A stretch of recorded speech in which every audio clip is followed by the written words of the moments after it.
take a seed, you plant it, you grow it, you dry it, you roll it, you smoke it, and it goes down smooth. Hey! Spanning the continent to bring you the truth about cannabis and marijuana law reform. I smoke pot and I like it a lot. CannabisRadio.com presents The Russ Belville Show, the voice of the marijuana nation. Hey, this is great, man. Now, here's your host, Radical Russ Belville. All right, good day, tokers and tokettes and non-toking lovers of liberty. It is Thursday, March 24th, 2016, and it's got to be 420 somewhere in the world. Thanks for joining us for another live episode from Cannabis Radio headquarters here in Scottsdale, Arizona, where it is clear and sunny and warm. And my condolences to all of you still battling snow out there on the East Coast and the North. But gosh, it sure is nice here in Arizona. Ask me again in July or August, though. I might not be as sanguine on the weather here. We've got a great show coming up for you today. All sorts of different areas to talk about. We've got sports, we've got criminal justice, we've got medical marijuana. It's all coming up on today's show. Joining us for our regular Cops Say Legalized Drugs segment, we have got retired Lieutenant Tony Ryan from the Denver Police Department. He's been stabbed, he's been beaten, he's been shot, but he served us all well as a police officer, and now he's here to serve us again by calling for an end to the war on drugs. So we'll talk to Tony at 1:30. Make sure you stay tuned for that. Always good to hear from our law enforcement personnel who've recognized the futility and the cruelty of our war on certain American citizens using non-pharmaceutical, non-alcoholic, tobacco-free drugs. Also coming up on the show today, we will have time for a radical rant where a Facebook post today brought up a story from 4 years ago, actually, but it reminded me of a topic we need to talk about, and that is I smell pot. That's right, just those three little words, I smell pot, and how they can have devastating consequences for cannabis consumers in the face of law enforcement. It's a story from Michigan that was a terrible, sad story when it happened. It's still just as sad today. And stories just like it are going on all around the nation. So we'll talk about that today in the Radical Rant toward the end of the show. Also coming up on the show today, we'll get into the drug war data mines and take a look at the state of Ohio, where they've got numerous competing options for marijuana reform going on there. They've run into a lot of hurdles, a lot of roadblocks at the Attorney General's office. We'll give you a rundown of what's still viable in the state of Ohio as they look to put some sort of reform on the ballot in 2016. Drug War Data Mine comes right after our Behind the Headlines segment, and today we're taking a look at claims by athletes that marijuana use may actually boost your workout, may actually enhance your athletic performance. We'll take a look at the pros and cons of that in our Behind the Headlines segment. That, of course, comes right after the Cannabis Radio News. In the headlines today, we've got great news from the government of Canada with respect to medical marijuana grow rights. We've got a look at the U.S. federal government and 4 Western senators who are calling for legalized recreational marijuana to be given the right to banking. We'll talk about that. Also, 2 stories coming out of Washington State where their Liquor and Cannabis Board, they changed the name of it. The Liquor and Cannabis Board has issued some new rules regarding investing, as well as recalls of contaminated pot products. And also, we'll take a look at the state of Alaska, where their capital city, Juneau, is looking at approving some new cannabis regulations. That's all in hour 1, and then stay tuned for hour 2, Toker Talk Radio. We'll take your calls at 971-533-7111. We're going to talk about my friend Chris Goldstein. We're going to talk about which states are most curious about cannabis. We've got more on that Nixon drug war, terrible racism comment that has gotten so much news. We're going to play some actual highlights from the Nixon tapes and plenty more coming up on the Russ Belville Show. Stay tuned. We're right back after we pay a few bills. Back in 2 minutes.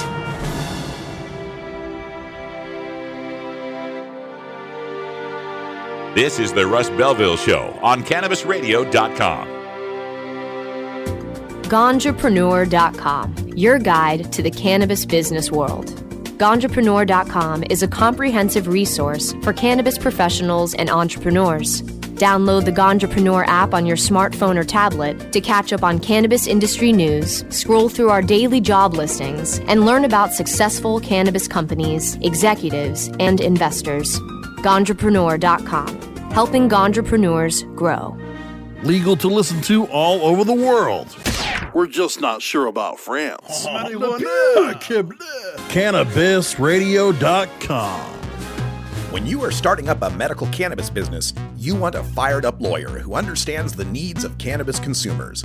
The Law Office of Lauren Vasquez is your fired-up lawyer for the cannabis industry. Visit her website, fireduplawyer.com, or call 1-855-MMJ-LAWS for more information. That's 855-665-5297 for Lauren Vasquez, your fired-up lawyer.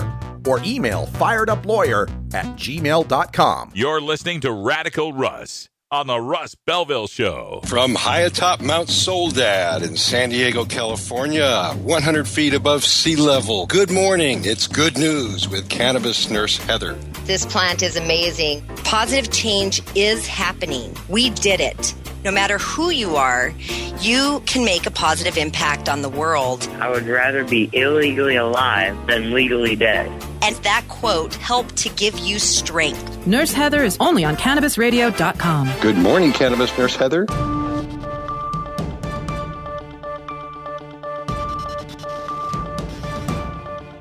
It's time for the Cannabis Radio News, covering the latest headlines in consumer cannabis, medical marijuana, and industrial hemp. Cannabis Radio News is now available exclusively at CannabisRadio.com. Now your marijuana headlines in 4 minutes and 20 seconds. This is Cannabis Radio News.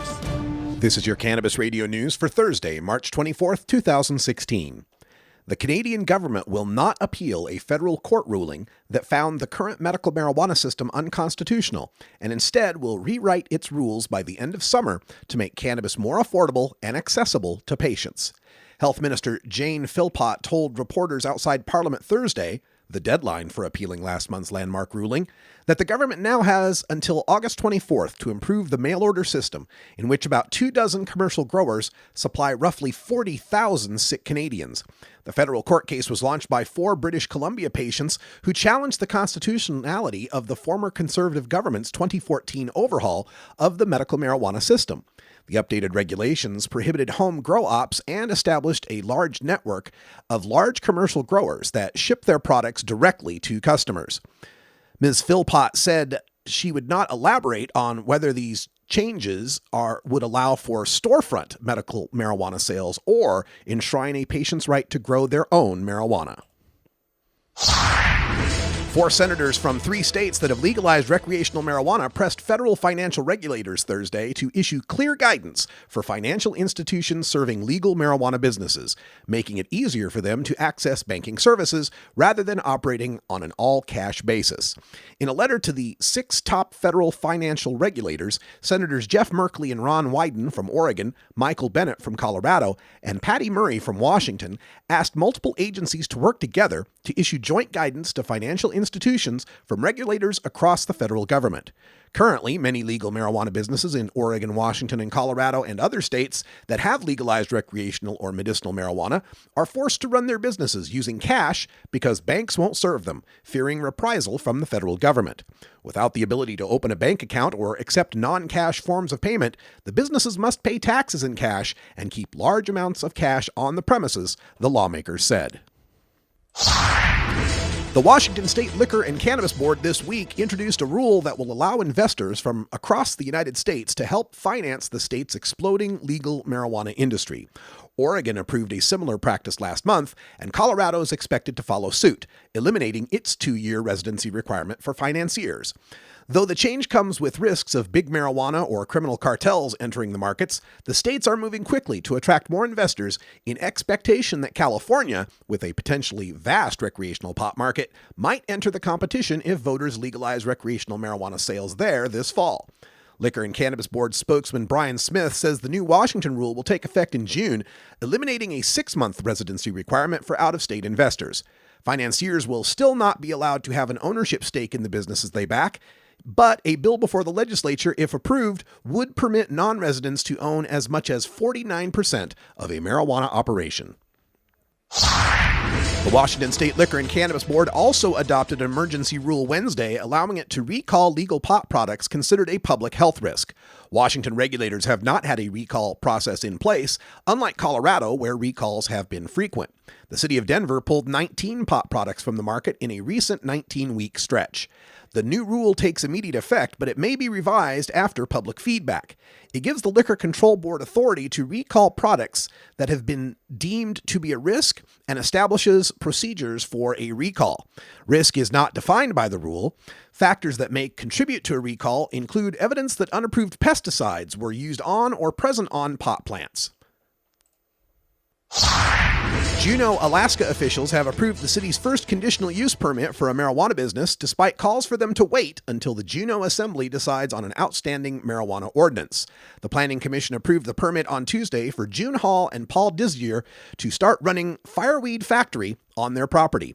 The Juneau Empire reported that the grow operation will be in a building no larger than a two-car garage and will be located behind trees and an existing shed. Hall and Dizier will use a closed-loop system, which means all the water and air used to grow the marijuana will be recycled. This has been your Cannabis Radio News for Thursday, March 24th, 2016. I'm Russ Belville. Chronicling the latest cannabis industry news and headlines. Well, with 4 states with tax and regulate and the District of Columbia. The state of cannabis. Oh my God, it's refreshing. We have people that generally wouldn't speak on behalf of cannabis for fear of retribution, fear of losing your practices, fear of many of those things, and find ourselves in a place that we finally can. Bringing you fact-based news and views and keeping listeners on the pulse of what's happening in the industry today. The state of cannabis. On demand anytime, only on CannabisRadio.com. You can find Radical Russ online everywhere. Gmail, Facebook, Twitter, Instagram, Pinterest, YouTube, SoundCloud, Snapchat, LinkedIn, and Boise State University's 2400 baud modem bulletin board system from 1985. It's time for Cannabis Facts about teen drug use from Robert Platshorn's thesilvertour.org. This message is supported by our donors and Hemp Inc., a public company poised to lead America's hemp revolution at hempinc.com. A recent survey by the U.S. Centers for Disease Control indicates that in states that have legalized medical marijuana, the rate of marijuana consumption among high school students has not increased. In fact, in legal states like Colorado, teen use has actually decreased significantly. It's simply no longer a big deal for teenagers in legal states. This was Cannabis Facts from thesilvertour.org, an educational nonprofit supported by our donors and Hemp Inc., a public company poised to lead America's hemp revolution at hempinc.com. Being green is good. Growing green is good. Making green is great. CannabisRadio.com. Hey everybody, it's Radical Russ here from 420 Radio, inviting you to be like me and get your ink done at Lucky Horseshoe Tattoo, Fort Worth's most female-friendly, clean, sterile, awesome tattoo shop. Thomas and his crew are true artists who can design you a custom piece or use a design you bring in. Lucky Horseshoe Tattoo also offers all styles of tattooing as well as piercings and all-around fun. In the DFW area, stop by Lucky Horseshoe Tattoo and tell them Radical Russ sent you. Trust me, it'll feel awesome. The world of cannabis is evolving at a frenetic pace. The Russ Belville Show gets behind the headlines to take a deeper look at breaking news in our Cannabis Focus. Today in the Cannabis Focus, I want to talk about the use of marijuana by athletes and just people who enjoy working out. There's a great story up on U.S. News and World Report in their wellness section. It's entitled, "Can Pot Boost Your Workout?" Let me answer the question. Yes, sure, absolutely. The story talks about a young man named Tommy who's 27 years old and teaches in Denver. And he talks about how 10 years ago, when he was growing up in Minnesota, he took a look at all his high school's best athletes and found one common thread amongst all of them, and that was they all smoked pot. Tommy says, quote, Everyone who had school records and state records had been a user, end quote. According to the story, Tommy tried it after or before his next track meet, and when he did, he broke the school record. Soon after, Tommy used marijuana as he played soccer, basketball, baseball, and football, doing quite well in all the sports, and he credits the weed. He says, quote, "I thought it was what gave me the ability to do so and the ability to do better. It allows him to think ahead of the game, and he says when he runs long distances, he feels like he can run forever." Now, this has been something that's been talked about. You know, we look at the different sports leagues, and they all test for marijuana at one level or another, except for the National Hockey League. But they all test for these drugs, and generally, the reason that's been given to test for marijuana metabolites with these athletes is the fact that it's an illegal drug. It's kind of a morality sort of clause, and it's been considered a drug of abuse. So with a lot of these sports, they are banning marijuana use, particularly for moral reasons. That becomes less tenable as we start talking about the athletes in Colorado, Oregon, Washington, and Alaska, where pot use is just as legal as using beer. But nobody's testing those athletes for alcohol. But now, as we start looking at some of these reports about athletes gaining a benefit from the use of cannabis, could we end up in a situation where marijuana is tested not as a drug of abuse, but as a performance-enhancing substance like steroids or HGH or amphetamines or anything like that? Could we end up in a situation where cannabis is banned because it enhances the performance of the athletes? Well, more researchers are starting to take a look at this. There's even a group called the 420 Games that puts together athletic events specifically for tokers. And what they're finding here is some evidence that indeed marijuana use is helping some of these athletes. In the case of endurance athletes, those that are running long distances, for example, they find that marijuana has the psychological effect of taking one's mind off the exhaustion and the dull, boring routine of, say, running a marathon. For other athletes that are involved in mixed martial arts, of course, we could look at the Diaz brothers in the UFC, who have long been supporters of cannabis use, or Toby Tigerheart Greer and many others, where the use of cannabis may be a way to recover from a long workout, to recover from a grueling fight in its painkiller in the fact that it is a painkiller and that it's an anti-inflammatory to help these people recover from their hard work and their workouts. Now, Nicholas Edwards, he's an exercise physiologist at UC School of Medicine, University of Colorado, has worked with hundreds of athletes like Tommy who say pot helps their exercise. And he says, quote, "What's interesting about it is on a certain level, they're kind of right. If cannabis didn't have at least the potential to help athletes, the World Anti-Doping Agency probably wouldn't prohibit it in competition." And skiers and triathletes say that it blunts the pain of the endurance. One says, quote, "You can just kind of go because your mind mellows out to a place where you don't experience the exertion you're doing. In a way, that's seen like a benefit because they can just run." And people have been testing this and found that indeed that might be helpful. One who is a power lifter talks about how he could do big, heavy squat presses and not get as sore. Ricky Williams, of course, spoke out about using cannabis to aid his recovery. And emerging evidence suggests that marijuana does reduce the pain, muscle spasms, stiffness, and inflammation that can come from intense workout. On the other hand, some researchers are worried about this because they worry that the use of cannabis may distract athletes from the signals their bodies are giving them when they've overexerted themselves. This has been put out there by researchers at the National Institutes of Drug Abuse. And you have to understand that NIDA always does its research with the idea of finding out what's wrong with marijuana. But he claims that athletes who claim to regularly use marijuana before working out are 40% more likely to injure themselves during exercise. Feeling high could prevent athletes from stopping and refueling when they've hit a wall. As a result, their bodies may begin burning muscle instead of fat for fuel. Rabba-dabba-goo! So we'll keep you posted on the emerging science on this, but I would, if I had to make a recommendation, I'd say limit your cannabis use to moderate amounts before a workout or after a workout.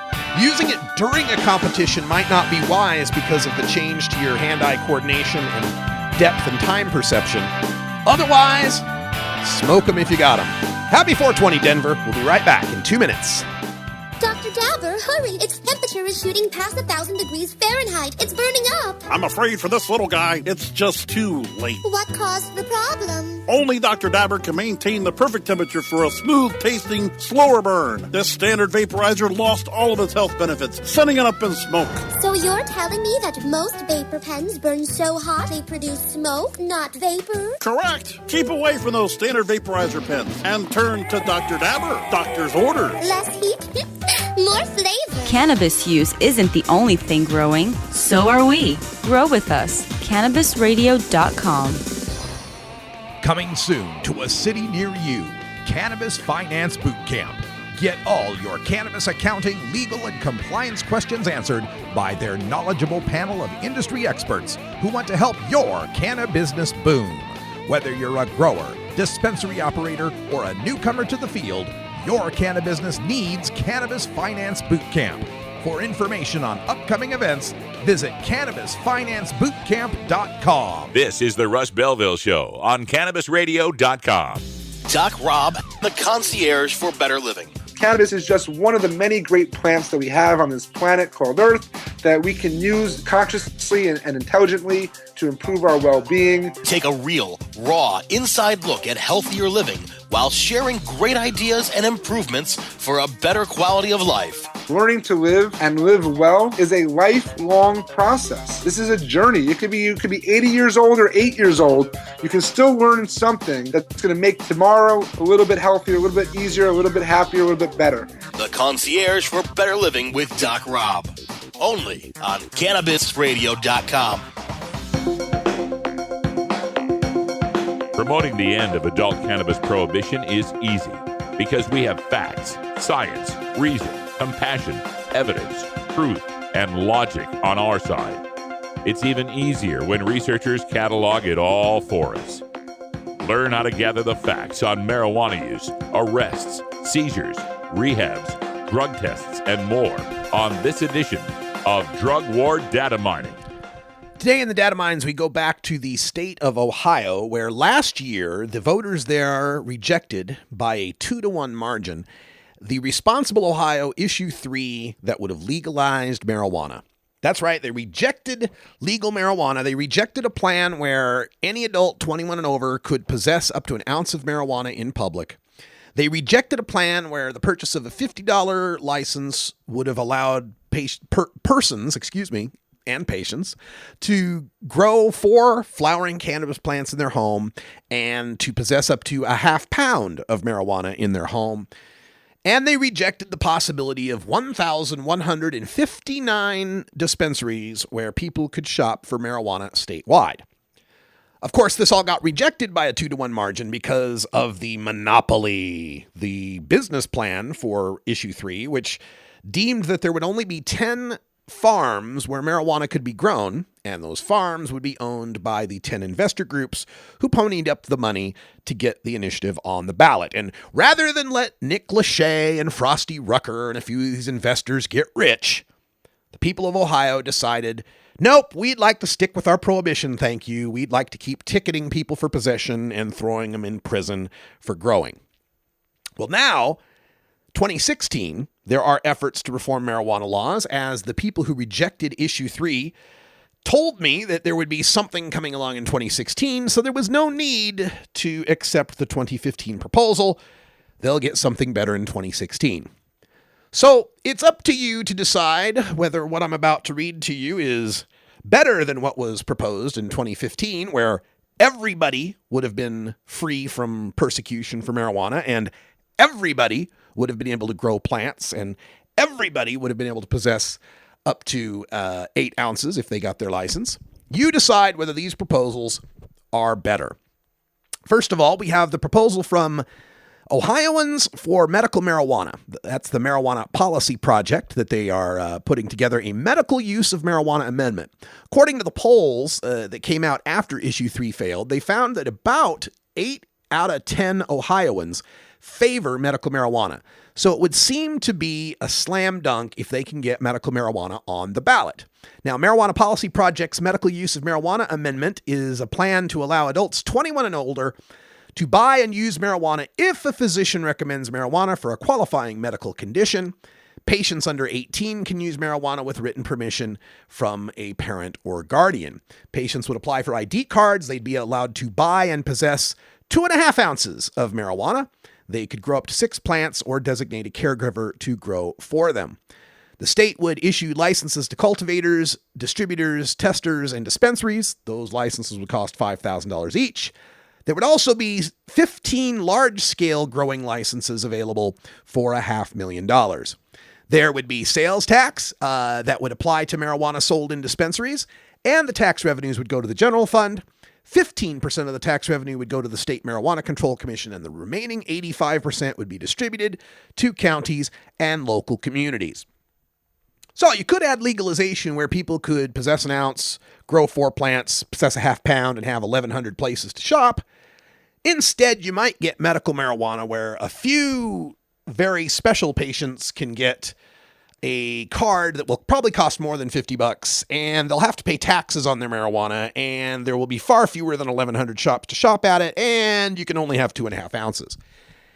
But there are other attempts out there as well. Right now, the Marijuana Policy Project amendment has been rejected by the Attorney General, and they've resubmitted their language, so they're still kind of in a holding pattern. There's another group called Grassroots Ohio, which is proposing the Medical Cannabis and Industrial Hemp Amendment. They plan for adults 18 and older to be able to grow marijuana for medicinal purposes, to allow industrial hemp, to allow the state to tax and regulate commercial products. There would be no use of metabolites in blood or urine to be able to determine if a driver is impaired, and medical cannabis would be removed from Schedule 1.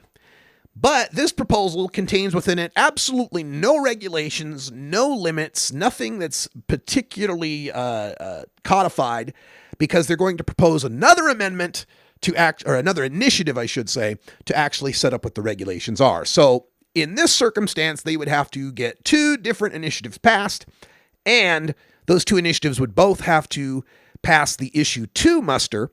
That was the other thing that was passed in 2015 that says if a initiative tries to create some sort of monopoly or special benefit, it has to get 2 votes as well. Since this initiative from the Grassroots Ohio people has both industrial hemp and medical cannabis, it's possible that both of their initiatives might both have to go through 2 votes. So there might be 4 votes necessary for that one to get passed.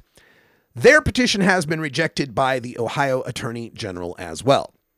There's another group, Ohio Medical Cannabis Care, aiming for a 21-year-old patient ID card, 24 seedlings, and up to 240 grams of marijuana during one 30-day period. Something about 9 ounces there. Those under 18 could use it with supervision of parent or guardian. There would be a recommendation list and an Ohio Medical Cannabis Commission. This group's ballot initiative has been rejected 4 times already. And finally, the Ohio General Assembly, the legislature, may try to pass their own medical marijuana bill, House Bill 33. This is one of those CBD-only bills with very low THC that would be available just for a very few patients, mostly kids with epilepsy. Those are the 4 opportunities that are available in Ohio for 2016. None of them have even made the ballot yet. But at least Nick Lachey can't get rich on any of them.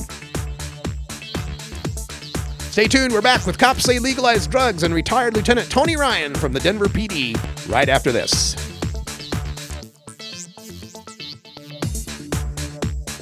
This is the Russ Belville Show on CannabisRadio.com.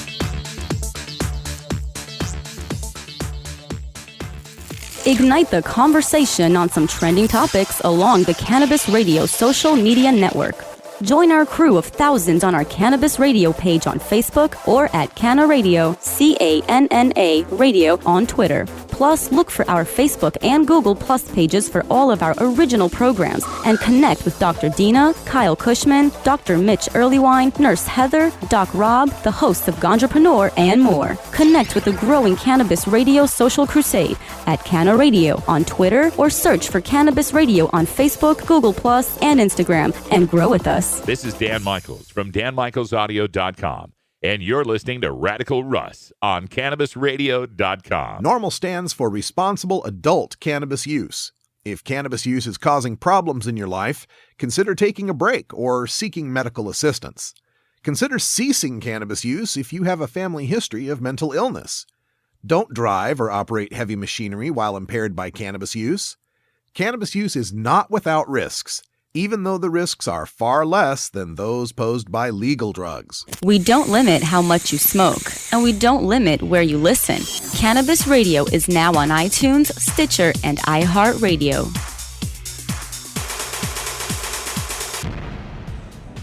The Russ Belville Show is proudly sponsored by the Marijuana Business Association. The MJBA, called by NBC News the Cannabis Chamber of Commerce, is the fastest growing business association in the fastest growing industry in America. I've been working with the MJBA for years, and I personally invite you to join the MJBA. MJBA also publishes the popular MJ Headline News on Facebook and the MJNewsNetwork.com and Marijuana Channel 1 on YouTube. Visit mjba.net for more details.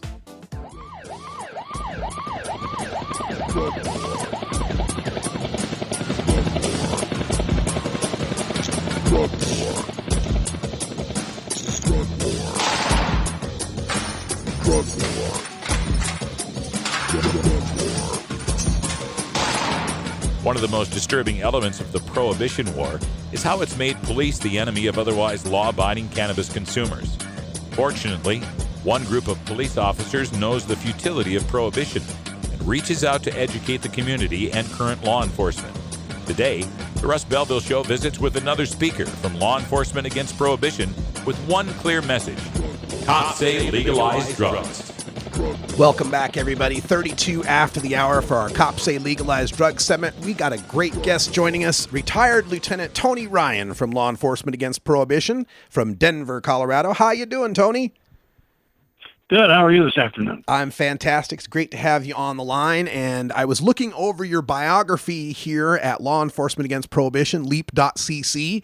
And man, it looks like doing police work really put you through the ringer. Shot, stabbed, broken bones. What was it like working for 36 years in the police department? And how did that work convince you that the drug war was futile?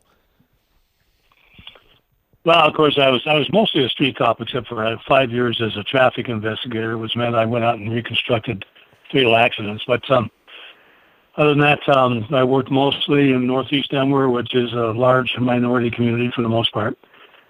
So it had a little more crime than some other parts of the city. But all kinds of things go on for the police officers in this country, depending on their jurisdictions. And especially in the larger cities, there's more going on than in smaller cities. So a little bit of everything when you're out there on the street for all those years. And fortunately, I was able to supervise and/or command officers for 26 of my 36 years.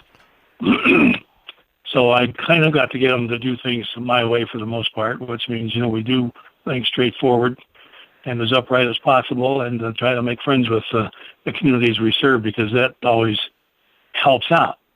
That's one of the big problems, of course, as you well know, which is what you're all about and what we are about at LEAP, is drug law enforcement. It seems to be uneven in most populations, more in the poorer neighborhoods than elsewhere, and it affects certain groups of people more than other people. Sure. And so that's one of the inequities that I was always disturbed about before I heard about LEAP, which was after I retired. And I thought, there ought to be somebody doing something. And then I found LEAP, so here we are. Were there any particular incidents in your street cop career, a particular case or suspect where you just had to smack your head and go, oh my God, we're ruining this person's life for no good reason? Well, I'm not sure about a specific case, but it soon dawned on me that, we have this prohibition, and if you look at our history at all, prohibition is a borrowed term. It came from, the days of alcohol prohibition, which everybody knows was just a total disaster, and brought out, the mob and all those other people that weren't around until that happened. And the same thing happened. It created a black market, so it created what do you want to say, competition over who gets to sell to make the most money because it's illegal and people still want it, whether it's marijuana or a lot of other illegal substances. And that is the main problem with the idea of prohibition, is it just makes the matter worse. You alluded to the racial disparities in the enforcement of drug laws and how this prohibition seems to affect some communities, particularly African American and Latino communities, harder than white communities. But we just saw some recent data come out that showed in Colorado and Washington that have legalized marijuana that, yes, the arrests went way, way down, but what arrests still exist still exhibit that racial disparity. So is it more than just the war on drugs we're going to have to fix to get policing to be more racially fair? That's looking for a simple answer, Russ. I'm not sure that there is one. No kidding. I would. There's a couple of things there. I think people that are wealthy and the younger ones of those families have more protection. They have more resources for legal assistance should they get arrested, and are able to argue their case with high-priced lawyers and so forth and so on. Or even challenge it. Some people in minority communities don't even have the money to try and challenge it. They just have to go and say, "Yeah, you got me. I had a joint," or something like that. And then there's so many factors there. I don't think it's just the enforcement of it. I think it's more readily seen in poorer neighborhoods by police officers than it is in richer neighborhoods, because you don't very seldom see rich people out about carrying that stuff on their person or driving with their cars. They may, but most of them are better drivers. And poorer people are. That's just a fact of life. And they really, I don't know how it relates to money, but it's just a fact of life. And there's, of course, the situation where folks with means are living in homes they own, whereas poorer people are living in apartments where you can't really toke, so you have to go outside on the stoop or out in the park or in your car, and that's where they're getting caught. Sure. Absolutely. That's correct. That's correct. Now, Tony, it's definitely a factor.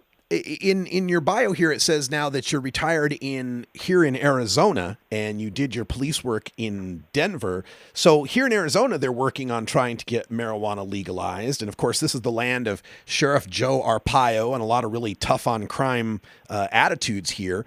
Are you finding it difficult to convince people in Arizona that they need to follow Colorado's footsteps and legalize marijuana? Well, I think that's just getting underway. We haven't done much, but I just did a presentation in Sun City about a week and a half ago. And it was very well received. And we didn't talk specifically about marijuana, but about drug enforcement in general. And people are beginning to get the idea. There's people like yourself with shows on the radio and so forth and so on. And LEAP has been around for a while now, over a decade, and spreading the message. And MPP has been around, I think, almost forever. And people are beginning to find out that, their marijuana is being used. It definitely has good medical uses for it, not just for recreation. And some states have legalized it, such as Colorado and Washington. Those are the first two. And, the sky hasn't fallen. Yeah, and the world hasn't gone to hell, if you wouldn't mind saying that. No problem. And Colorado's thinking about closing down a couple of prisons, not just because of marijuana, but certainly, a lot of people went to prison just because they had a joint in the old days of marijuana. Sure, people on probation or parole, go back to jail for their original crime if they fail their probation P test. Now, that's first for the, which is more harmful in my in my book. Yeah. Now, Tony, when I talk to cops about the legalization of marijuana, a very common theme is cops will say, I've never had to break up a domestic disturbance over pot, but alcohol, sure. Alcohol, I've had to deal with a lot of problems. But we can't really take that saying over to cocaine or meth or PCP or any of these other harder drugs, because a lot of police officers have had difficult, violent problems with those drug users. Does that make it tougher to push LEAP's mission of the legalization of all drugs when marijuana is so benign and the other ones do sometimes have some social problems associated with them? Well, you have to decide. You have to talk about what legalization means, I think, to answer that. Now, legalization is not just do whatever you want. There's still regulations that go with anything, and to try to name something that isn't regulated anymore. And regulation means let's try and exercise some control over this, and let's control the market in terms of who gets to sell it, and so forth. If you regulate something by making it legal, then you get rid of the black market effect and the people that are killing for the right to own the territory to sell this stuff for a higher price than probably would be in a regular retail situation. So there's all these factors involved in all of this that make it sensible to legalize it. That doesn't, to a point where, most drugs other than marijuana are available by prescription from a doctor, depending on what your ailment is. You can get almost everything else, not for just heroin that you can play with, but, a form of heroin, opiates, you can get by prescription if you need it. So it's not like we're going to deprive anybody of anything. It's just a matter of regulation and control. The key is that we don't over-regulate. Good. When we get started, we start going down that path. So. Very good. Yes. So the key here is explaining to people that legalization doesn't necessarily mean packs of heroin in the 7-Eleven, right? Right. Right. It's what we're trying to do, and what LEAP's main mission is get rid of the illegal market and all the violence that's associated with it. We're not saying everybody should be able to just go out and use whatever drug they want and get high on everything else. An accurate response, but it's just that, having a policy that just says we think this is bad and you can't have it, period, unless some prescribed by some doctor or something, just creates more problems than it solves. And I think we were able to make that case quite easily, especially with marijuana. So. But another insidious part of this war on drugs, and this is starting to come to light for a lot of people, is the use of civil asset forfeiture and some of these grants that police agencies get specifically to go after drugs. Don't you think that those are going to have to be addressed before we can see real reform amongst our police with respect to drugs? Well, if you legalize it in one form or another, then I think you get rid of most of those problems. On the other hand, if you look at it, that's the main reason that many law enforcement agencies, especially if they're a smaller agency, don't want to legalize drugs because they get a lot of money from the federal government for drug enforcement activity. The problem is they still can't afford to hire more people, so they divert law enforcement activities to where they can maintain whatever it takes to keep their grants for drug enforcement. Mm-hmm. So we would argue that in many instances it reduces other law enforcement activity, which is probably more valuable to the average citizen.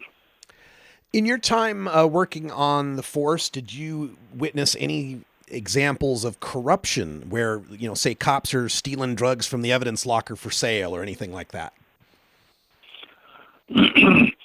Well, I know of at least two people during my career, one of them of which I helped on the case that went to prison for trying to make money on the side that way. But there wasn't a whole lot of that in Denver. Denver had its scandal a few years before I joined the force in 1967. It had a burglary scandal. I don't know if you know anything about that or not, but cops were committing burglaries on duty. Wow. And so a lot of 60-some officers, which was a smaller department in those days, about 700 people, went to prison for that for a number of years. And so then they were pretty careful about what they did or didn't do, and we rounded up a couple people that wanted to try and make extra money by selling drugs. And so that was basically a no-no, and not very many people. There are some larger departments in the country that have had a problem with that. Tony Ryan is a retired lieutenant with the Denver Police Department and a speaker for law enforcement against prohibition. You can find out more at leap.cc. He's living in the Tucson, Arizona area. If you need a great speaker for your next event to say cops say legalize drugs, go to leap.cc and get him booked now. Tony, thanks for joining us and giving us all your wisdom and experience. We appreciate it. Thanks, Russ. All right, stay tuned, folks. When we come back, it'll be time for a radical rant. The words, I smell marijuana, next. This is the Russ Belville Show on CannabisRadio.com.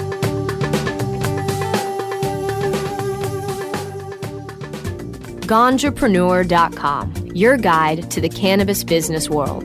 Ganjapreneur.com is a comprehensive resource for cannabis professionals and entrepreneurs. Download the Ganjapreneur app on your smartphone or tablet to catch up on cannabis industry news, scroll through our daily job listings, and learn about successful cannabis companies, executives, and investors. Ganjapreneur.com, helping ganjapreneurs grow. Maui Wowie. Acapulco Gold. California Kush. Our strains stretch everywhere, too. This is the Cannabis Radio Network. New beginner guitars and banjos are often constructed much better than ones built before your time. Why struggle? Get a new instrument or fix the old one. The trusted professionals at the Fingerboard Extension will evaluate your instrument for free. Repairs are priced for people who work for a living.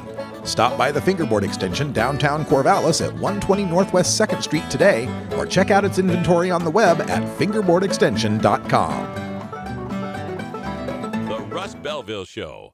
We're as much like Cheech and Chong as ordinary Americans are like the Three Stooges. Hey, Mo! CannabisRadio.com keeps you in the know Monday through Friday on air and on demand with Cannabis Radio News, presented with the definitive worldwide news source, the Associated Press. Stay informed with exclusive news on all things cannabis. Cannabis Radio News, live weeknights at 6 p.m. Eastern, 3 p.m. Pacific, during the Russ Belville Show, or download the daily podcast exclusively on CannabisRadio.com, as well as iTunes, Stitcher, and iHeartRadio. When breaking news happens in the cannabis industry, Cannabis Radio News delivers the details first.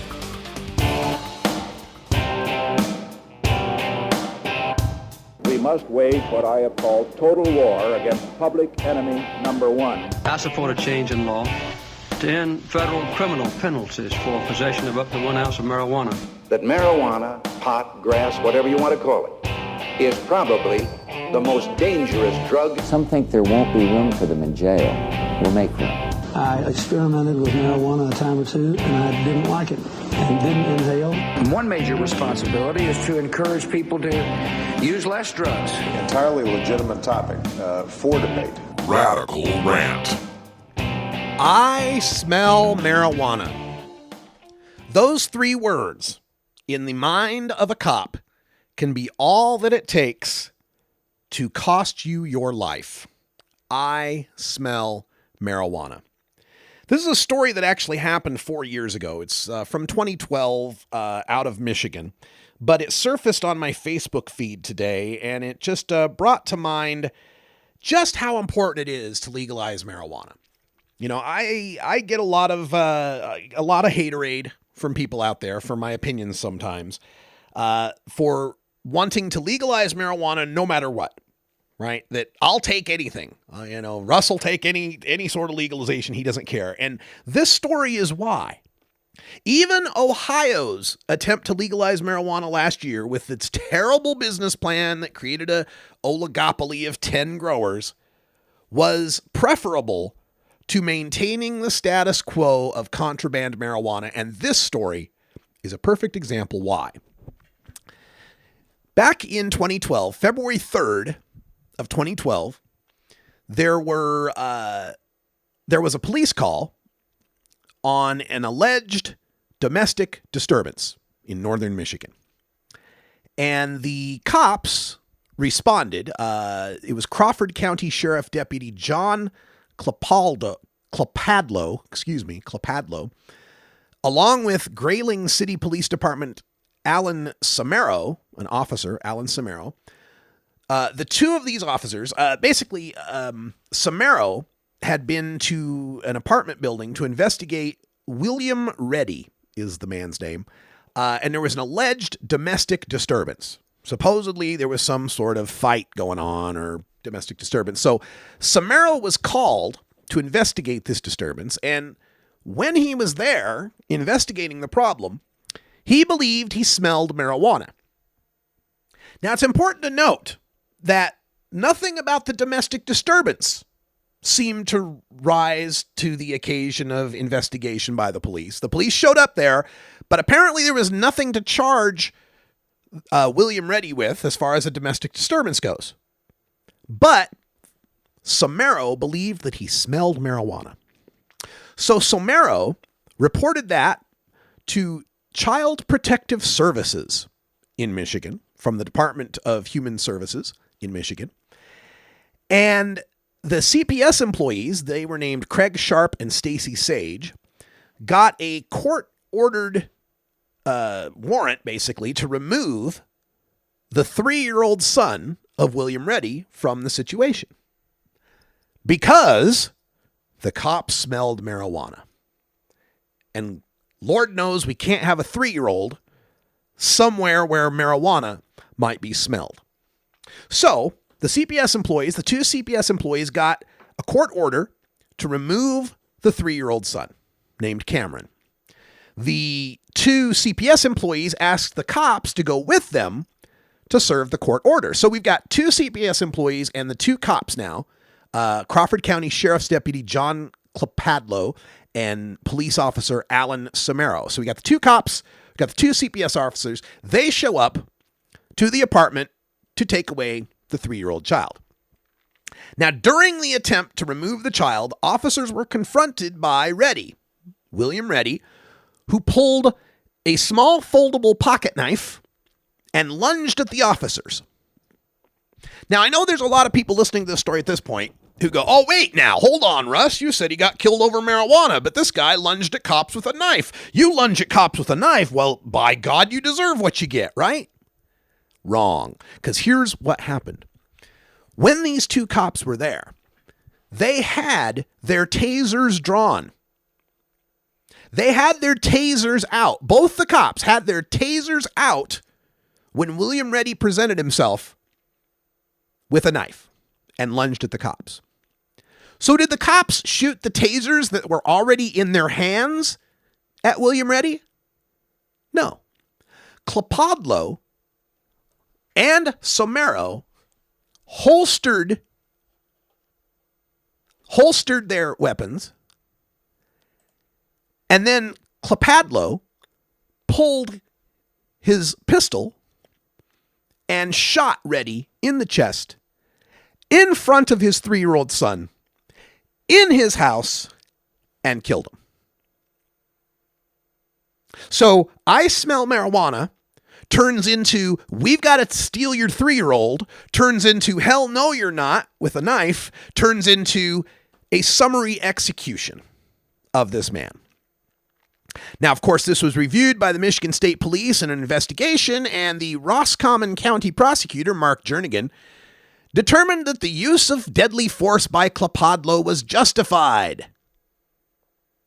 Absolutely justified. Now, the Michigan State Police, Detective Sergeant Rick Seekely from the Michigan State Police sought a warrant to charge Clapadlo. The cops themselves thought maybe he ought to be charged, but Jernigan denied the warrant. The county prosecutor ignored the cops, the state cops themselves, and said, quote, "The deceased was in possession of an edged weapon. The deceased pulled a knife and hid it behind his back. At the point where he pulls his hand forward and lunges at the officer, he is in such close proximity and presents a clear danger of deadly force. The officer is left with no option other than to use deadly force to protect himself, the other officer, and the 3 civilians that were present. The use of deadly force is completely justified, and therefore the homicide was justified." The guys had their tasers out. It took them longer to holster the taser and pull the gun than to just pull the trigger on the taser. Now, Sheriff Kirk Wakefield, who's the Crawford County Sheriff, said that the officers are not trained to use tasers in a situation that escalates when a weapon is drawn, such as a knife. He added that police also do not engage in hand-to-hand combat when weapons come into play. A guy that is proficient with a knife can kill you in a second, Wakefield said.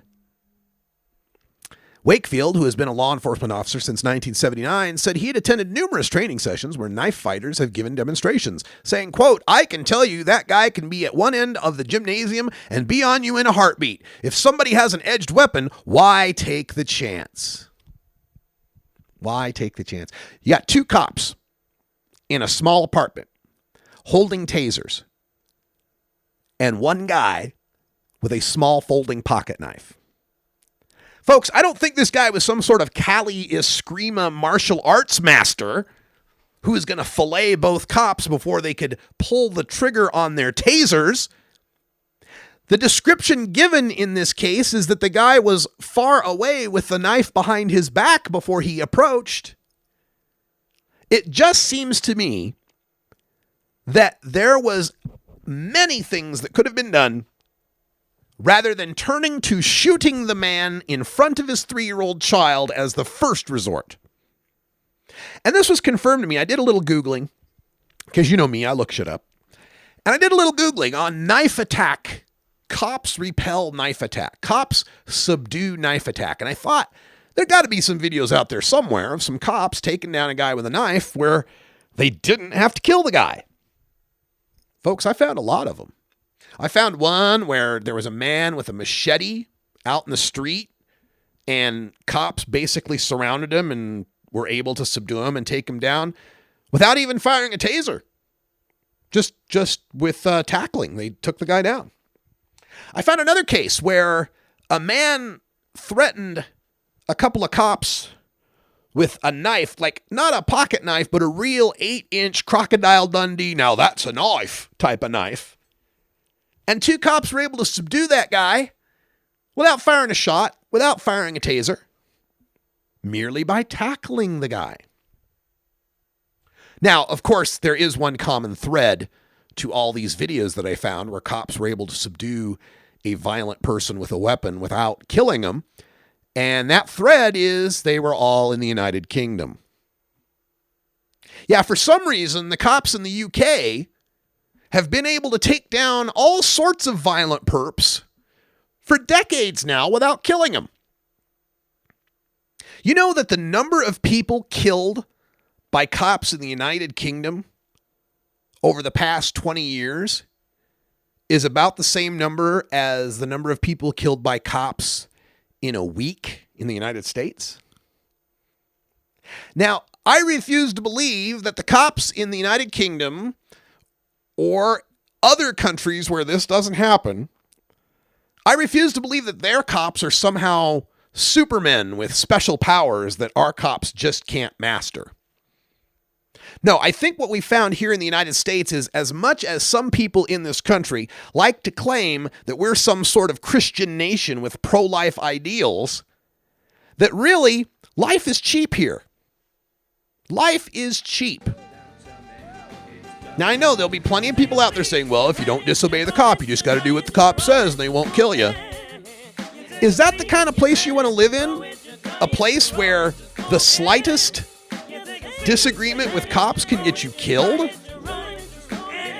I'm not saying that this guy was right to pull the knife and jump at the cop. Of course not. But these cops got to stop being such cowards as to think they can't handle one assailant between the two of them when they have non-lethal tasers on them. It's time for our cops to grow up here and to start understanding that they don't just get to kill people willy-nilly because they're afraid of getting hurt. I know it's a tough job, but you chose to do that job, and it's time to stop killing the suspects when you don't have to. That's all the time we got for Hour 1. I'm Radical Russ. Until next time, take care of each other, tokers. This is the Russ Belville Show. The Russ Belville Show is blogging and podcasting daily at radicalruss.com. You take a seed, you plant it, you grow it, you dry it, you roll it, you smoke it. You take a seed, you plant it, you grow it, you dry it, you roll it, you smoke it. You take a seed, you plant it, you grow it, you dry it, you roll it, you smoke it, and it goes down smooth.